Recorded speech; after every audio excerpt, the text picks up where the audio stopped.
History remembers a name, Spartacus. The name echoes through millennia, a symbol of defiance against impossible odds. But before the legend, there was a man, a Thracian, a warrior who had known freedom and had it stolen from him. He was not born a hero, but shaped by hardship and the brutal machinery of Rome. Spartacus likely served as an auxiliary in the Roman army, learning their tactics and discipline, knowledge that would one day turn against them. Captured or deserted, he was stripped of his rights and sold into slavery, ending up in Capua's infamous Gladiator school. Forced to fight for the entertainment of others, Spartacus endured the violence and humiliation of the arena.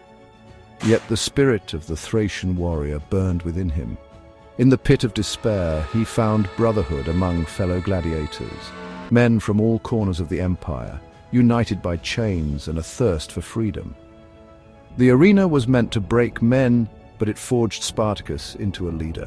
He inspired hope, not just in himself, but in all who suffered beside him. In Capua, the seeds of the greatest slave rebellion in Roman history were sown. Spartacus was no myth. He was a man who remembered what it was to be free. The plan was desperate, born in whispers among the gladiators in 73 BC. Escape meant death if caught, but life as a slave was no life at all. Their rebellion began not with swords, but with kitchen knives and roasting spits, tools of servitude turned to weapons. About 70 gladiators fought their way out of Batiatus's school, overwhelming their guards and spilling into the streets of Capua. They seized a wagon of real weapons, a stroke of luck that armed them for the fight ahead. Fleeing the city, they took refuge on Mount Vesuvius, a peaceful, vine-covered mountain. From this natural fortress, they raided the countryside, growing stronger with each victory. Rome dismissed them as a minor nuisance, sending a small force to starve them out. Spartacus saw opportunity in adversity. He ordered his men to weave vines into ladders, rappelling down the cliffs to surprise the Romans from behind. The Roman camp was routed in a stunning victory. The spark of rebellion became a raging fire. Spartacus had shown tactical brilliance, and Rome was forced to take notice. The world's greatest empire had underestimated a band of slaves. Now they were an army, and Spartacus was their leader. News of Spartacus's victory spread, igniting hope among the oppressed. Slaves from the countryside flocked to his banner. Field hands, shepherds, men and women desperate for freedom, the small band of gladiators swelled into an army. Spartacus, with Crassus and Ennomaus, imposed discipline and order, forging a community of equals. They trained relentlessly, turning farm tools and captured Roman weapons into instruments of war. All plunder was shared. This was not an army of conquest, but of liberation. Rome, still underestimating them, sent larger forces, only to be outmaneuvered and humiliated.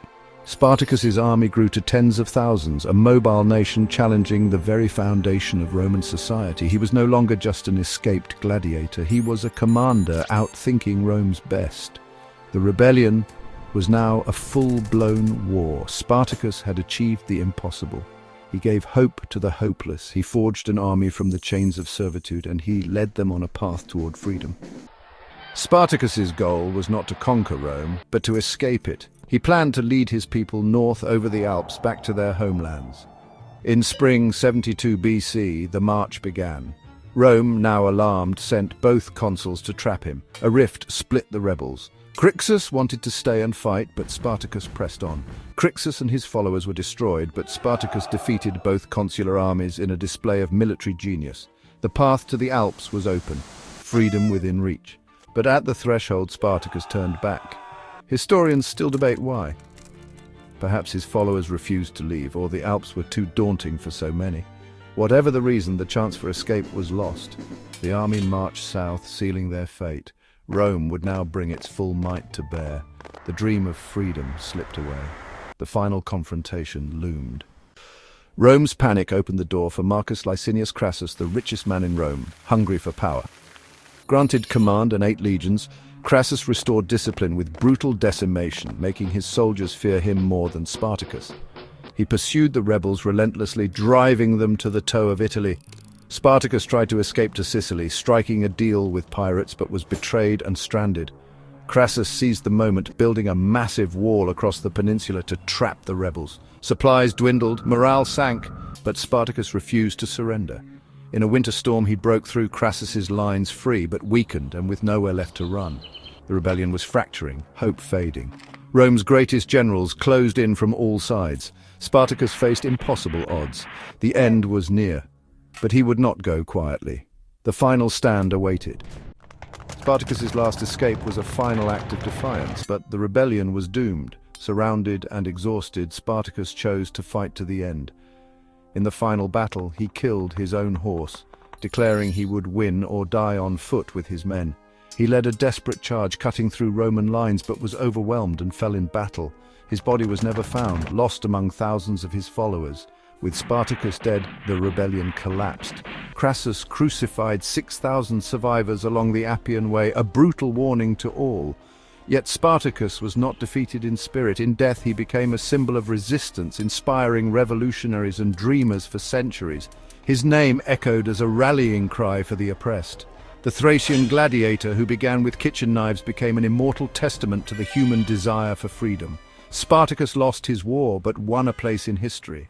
His legacy endures, a man, not a myth, who dared to fight for liberty.